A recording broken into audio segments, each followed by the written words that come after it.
काय बोल काय बोल. हॅलो नमस्कार. रात्री फोन केला मी. हा ते आपलं नाही का भ्रष्टाचाराचा मॅटर विषयी सांगितलं तुम्हाला, पोलिसाविषयी. हा हा तर मग आता मी त्यांना थोडे 1 तासाने भेटायला जाणार आहे. तिथं जर मग हा ना मग मी ते सांगतो, काही जर त्याने लाच वगैरे मागितली तर मग राहीन का सहकार्य? 100% काय सांगितलं ते लाच मागितली ना. हा नंबर देतो थोडे हप्ता द्यायचे नंतर कसं करायचं सांगतो. नाही ते तर ठीक आहे, पण तुम्ही म्हणजे बातम्या वगैरे राहील ना मग. 100% माऊली तुला काय काळजी करू नको. आपण बरोबर धन्यवाद साहेब. काय बोल. हॅलो हा बोल.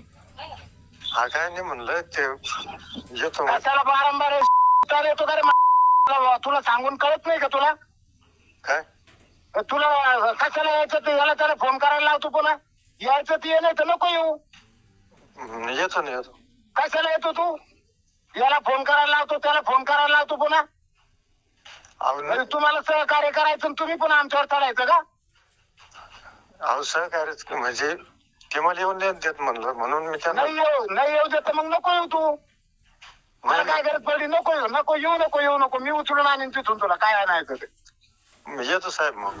नको येऊ नको तू. 17 वेळेस कालपासून सांगितलं तुला की कागदपत्र हजर कर तर तुला येत नाही का ते? बर काही नको येऊ तू. आता तुला दाखवतो मी तिथे येऊन कसं असतं ते उचलून. पण तुला आणतो उचलून तिथून. पोलिसांना मी निर्दोष असल्याचे सबळ पुरावे अनेक वेळा दिलेत, तरी पण पोलिसाला आणखीन काय पाहिजे आणि मी केलेल्या केसचं काय? पांडुरंग बिटकर बोलतो. हॅलो पांडुरंग बिटकर बोलतो म्हणलं. हा बोला. तुम्हाला बोललो साहेब इकडे. हा बोलवलं होतं साहेब, पण नाही जरा तब्येत एकदम हे झाली. आणि नेमकं काय होतं, आम्ही तुम्हाला जबाब दिले, निकाल दिले, परत त्या कोर्ट मॅटर चालू होतं त्याचे पण निकाल दिला. अजून काय होतं आमच्याकडं?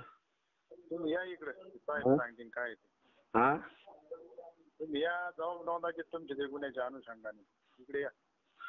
जास्त मला काय या. नाही तुम्ही म्हणता का त्या गुन्ह्याच्या अनुषंगाने ते जबाब नोंदलेले स्वतः आम्ही कुटुंब आलतो पूर्ण. आणि तुम्हाला काय काय कागदपत्र मागितले होते ते पण दिलेले आहेत म्हणलं. तुम्ही इकडे या, बाकीचं काय सांगता तुम्ही.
हा दादा. हा बोला ना. हा हा श्रामपूरला दवाखान्यात जायचं आणि पोलिसांनी बोलवलंय. ते म्हणे येऊन जा म्हणते, कागदपत्र घेऊन असं तसं. ते तर म्हणते तुम्ही तसं काही केलंच नाही, स्टेटमेंट दिलं नाही, काय नाही म्हणते.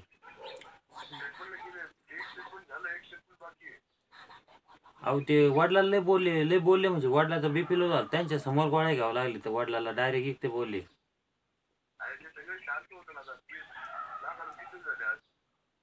आता मग 2 एक महिने झाले असं 2-3 महिने. अहो ते आम्हाला लय बोलते फोन करते पोलिस. त्रास नाही पण मग आता हे बोलते का मग.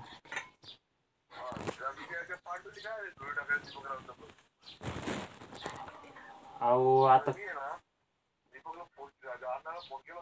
हा